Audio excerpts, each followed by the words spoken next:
The Bay Area's rock station, 107.7 The Bone. The main reason I wanted to talk to you guys was because while you were on the Exodus tour, Exodus just kept going on and on about how good you were. And then you guys came up again when I was talking to Disturbed. And then you came up again when I was talking to Max Cavalera. Really? Yeah. That's sweet. Oh, yeah. That's like, I didn't bring you up. He was like, I asked him what he was listening to that was new.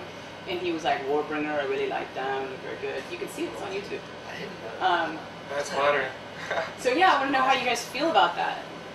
Well, what he just said, that's flattering, that's sweet. Yeah, we were Just surprised. Total we're surprise. kids. We were just playing thrash metal, and then we ended up getting picked up on a major label, and it's just fun. This is all just happening really fast for you guys? Yeah, I have more fun meeting all these like rock stars and musicians that I always looked up to as a kid. Like, going on tour with Suffocation, they call that. I know Gary Hole personally, you know, like. All access. All those dudes. It's like sweet just because all these musicians that like we listened to and we like wrote our music while we were banging our heads to their riffs and stuff.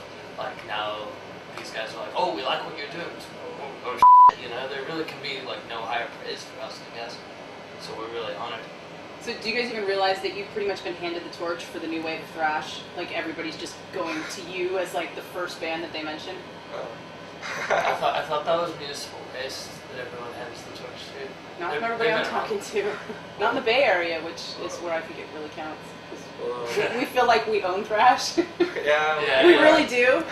We're against sort of the Germans, so. And I'm not saying that we do own thrash, I'm just saying we feel like we do. We really feel like we do. Yeah, you guys have a lot of bands. Well, that's our, I guess we're writing a new album, and it's going to be heavier and faster, and we know what we want to sound like, we know what we want to do. I noticed that there's been a lot of labels and categories thrown around with you guys. Everybody says you sound like so-and-so, you sound like so-and-so, you're definitely thrash. And most bands get really irritated by that, but you guys really seem to embrace it. No, we don't really have a choice. Yeah. Because, like, I've heard, like, just with the vocals, I sound like all these different vocalists who sound nothing like each other, and it's like, well, okay, I guess it's just people look in music for things to compare it to, and with us, we're a thrash band, so they compare us to all the old thrash band.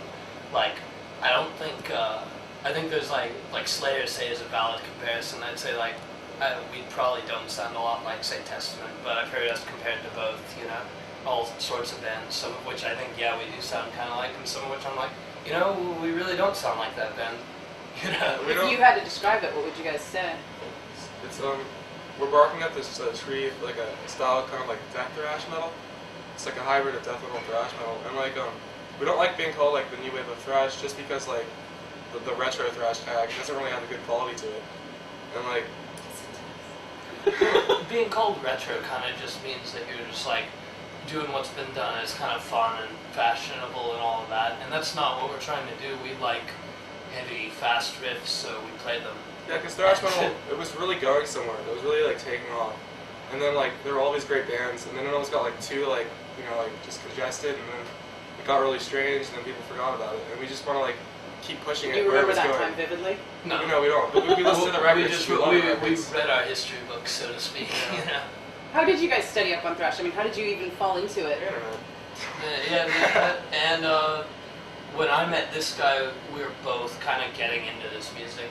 So I showed him right off the bat everything I knew. Who were your gateway bands?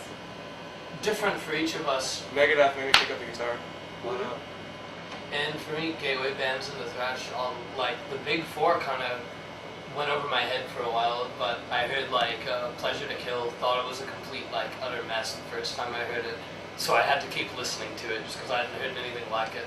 And then it kind of clicked and I was just like, ah! And from that point on.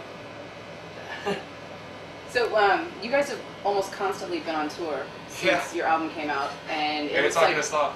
Well, it looks like you're back here in March already. Yeah, that's after recording the second album. We had like a few. And you were just here like in February. Yeah. I think March.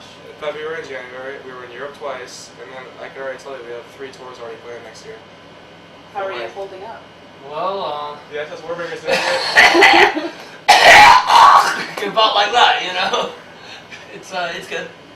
It's just been too much fun. Yeah. It's all we want to do is get out there and play every day. We've been on the road like now non-stop like 7 weeks with a show every day. Before that, it was like we had a month off roughly. We which we had to train a new drummer.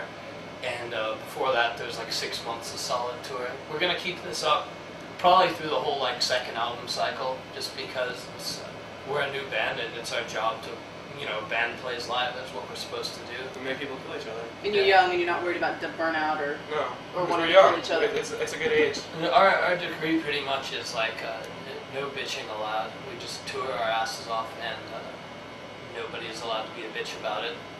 That's pretty much it. The no bitch rule, and that's so Yeah. far held you guys. So far, How everybody who remains is definitely not bitch mode. So how did you guys all come together? It's really like kind of like long and complicated. Pretty much what it is The just nutshell.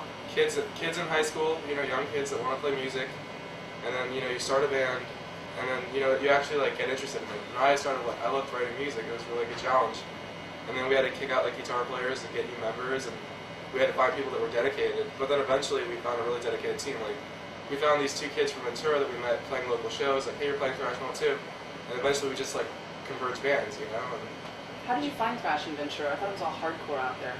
Ventura, not Adam and Is Ryan's there a old scene out there band. that we don't know? Yeah, there's all these small little pockets of kids Mhm. that no one knows about. That just go to high school and they're just friends because they like heavy metal and no one else is into it. And now it's getting really big. It's really surprising. In the last year that I've been around, it's definitely grown. There's tons of like thrash bands that were just as old as us when we started.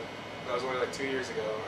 So yeah, because I was gonna say I think I read you guys started like in 04. Yeah. So about 4 And, years. And there was nothing. And 04. That was- we were and strange. 04, like we weren't playing shows. We had no songs. 04 was like I met this guy in a garage and we tried to like cover like Megadeth and Manowar.